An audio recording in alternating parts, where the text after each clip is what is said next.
Students, welcome to Khandelwal Maths Academy. I am your host Vishwesh Khandelwal. In today's video, we will be learning about one of the most interesting, important and very useful topic in algebra, which is known as algebraic identities. Okay, you might be familiar with the word algebraic identities because here I have written 15 identities on the board. There are many more identities, but these are the important one. And out of these identities, you have already studied few of them till standard 8. Like a plus b whole bracket square, a minus b whole bracket square, a plus b whole bracket cube, a minus b whole bracket cube, then a plus b plus c whole bracket square, a cube plus b cube, a cube minus b cube, a square minus b square. You are familiar with these identities. Now, the identities from number 9 to number 14 are actually derived from these first identities. Okay? अब देखिए होता क्या है, ये identities बहुत useful होने की वजह से हम इन्हें याद रखते हैं. अब स्टैंडर्ड 8 या 9 तक हमें बहुत अच्छे से याद रहता है, पर इसके बाद कंटिन्यूअस यूज ना होने की वजह से हम कहीं ना कहीं कुछ भूल जाते हैं इसमें.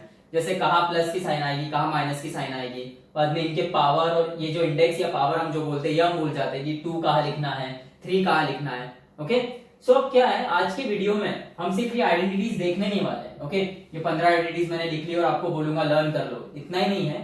आज के वीडियोस में हम इनका डेरिवेशन देखेंगे, ताकि हमें अगर ये पता रहा कि आइडेंटिटीज डिराइव कैसे होती है, तो कभी हम फॉर्मूला भूल भी गए तो हम डिराइव करके प्रॉपर फॉर्मूला लिख सकते हैं.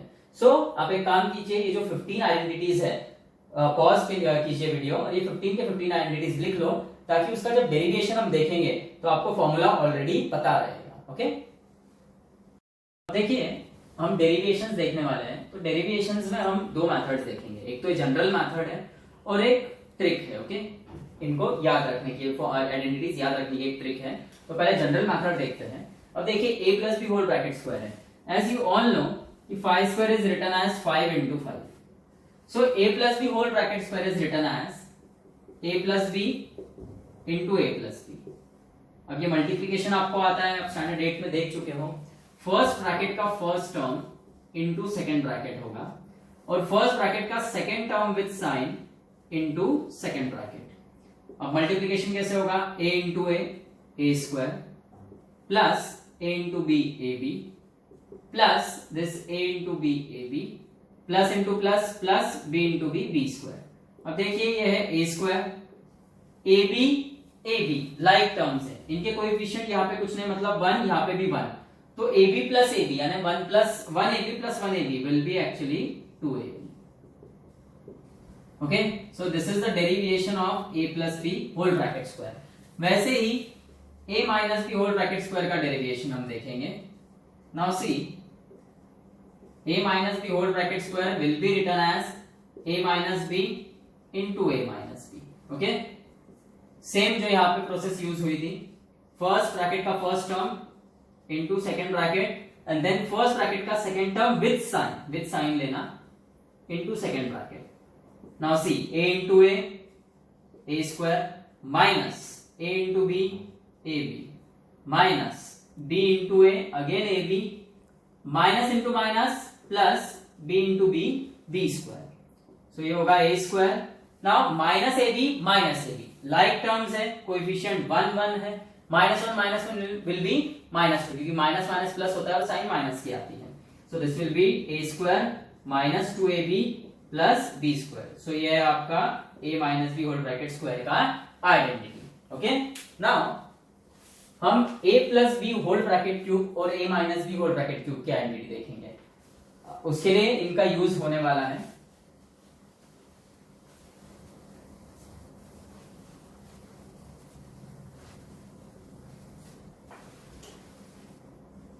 Now see, a plus B whole bracket cube है, हम इसे ऐसे लिखेंगे a plus B into A plus B whole bracket square. और अभी आप a plus B whole bracket square का आइडेंटिटी लिख चुके हो, which is a square plus 2ab plus b square. Same process apply करना है जो आपने a plus B whole bracket square के लिए अप्लाई की थी. फर्स्ट ब्रैकेट का first term into second bracket और फिर फर्स्ट ब्रैकेट का second term into second bracket.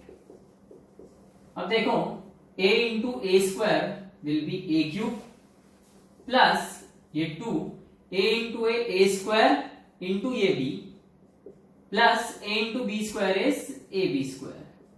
Then b into a square is a square b plus this is 2 b into ab यानी a जैसा कि वैसा और b into b b square plus b into b square is b cube। अब देखिए ये a cube रहेगा, फिर हमें लाइक टर्म्स एक साथ लेने हैं।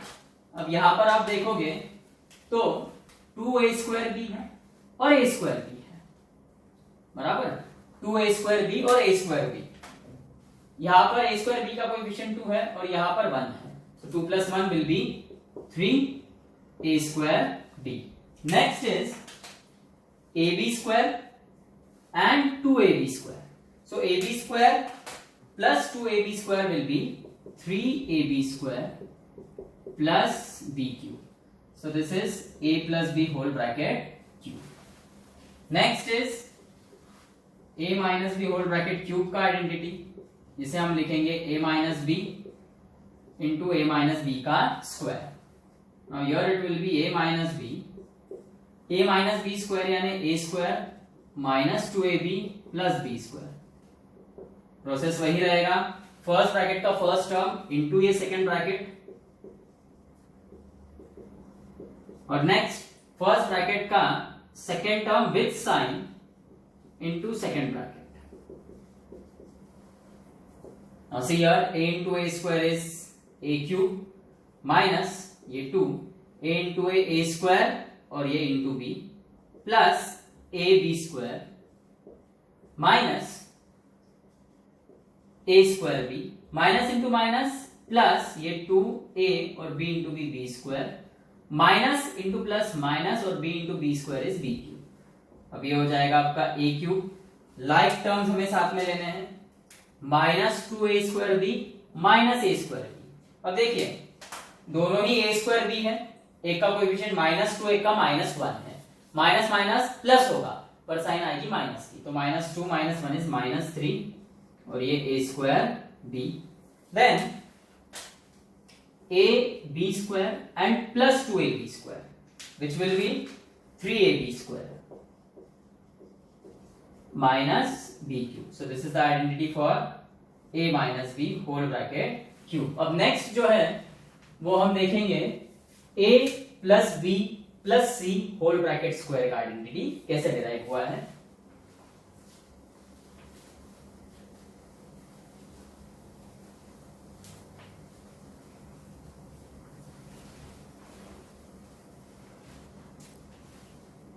The fifth identity was a plus b plus c whole bracket square, which will be written as a plus b plus c into a plus b plus c। अब यहां पर पहले ब्रैकेट में 3 terms हैं, तो first term of the first bracket into second bracket, then second term of the first bracket with sign into second bracket, and then the third term of the first bracket with sign into the second bracket। a into a square plus a into b ab plus a into c ac plus b into a this is ab plus b into b b square plus b into c bc, then c into a is ac plus b into c is bc plus c into c is c square। अब यहाँ पे देखो हम a square plus b square plus c square को साथ में ले लेंगे, okay। then like terms ab ab, फिर ac ac and bc bc, so this will be 2 times ab plus 2 times bc plus 2 times ac, okay। so a plus b plus c whole bracket square is a square plus b square plus c square plus 2ab plus 2bc plus 2ac। अब देखिए इस पर dependent हम लोग और भी कुछ identities देखेंगे, जैसे a plus b minus c whole bracket square क्या आएगा। so a plus b minus c whole bracket square is a square plus b square plus c square, ये चेंज नहीं होगा, ओके। प्लस 2ab आएगा और अब BC और AC की बात आएगी सो वो माइनस में आएगा, -2BC -2AC। जो भी टर्म माइनस में रहेगा, ओके, पहले 3 टर्म्स तो पॉजिटिव ही आएंगे, भले ये तीनों के तीनों निगेटिव क्यों ना रहे, ये पहले 3 टर्म्स पॉजिटिव ही आएंगे, A² + B² + C²। बाद में जब 2AB 2BC 2AC की बात जब आती है तो जो टर्म माइनस में है यहाँ पे, ओके, वो इधर भी माइनस में आएगा विद देयर करस्पॉन्डिंग जो मल्टीप्लीकेशन में उनके टर्म्स आने वाले हैं। अब देखो, यदि अगर ये ऐसा रहता है A - B + C whole bracket square, तो ये आएगा A² + B² + C²। अब 2AB वाला टर्म है, B का यहाँ पे साइन निगेटिव है तो -2AB आएगा। फिर 2BC वाला टर्म है तो -2BC, और अब AC वाला टर्म है, AB पॉजिटिव C भी पॉजिटिव तो +2AC। ऐसे याद रखना है इसको, ओके। मतलब अगर आपने ये याद रख लिया तो ये सब याद रखने की जरूरत नहीं है, बस आपको माइनस का और प्लस का है वो देखते रहना है। अगर ऐसा रहता है A - B - C whole bracket square, so this will be A² + B² + C²। अब देखो AB वाला टर्म है, A पॉजिटिव है B निगेटिव है तो -2AB आएगा, ओके। देन BC वाला टर्म है, B भी निगेटिव C भी निगेटिव तो ये प्लस हो जाएगा फिर, और फिर A पॉजिटिव और C निगेटिव तो ये -2AC होगा, ओके।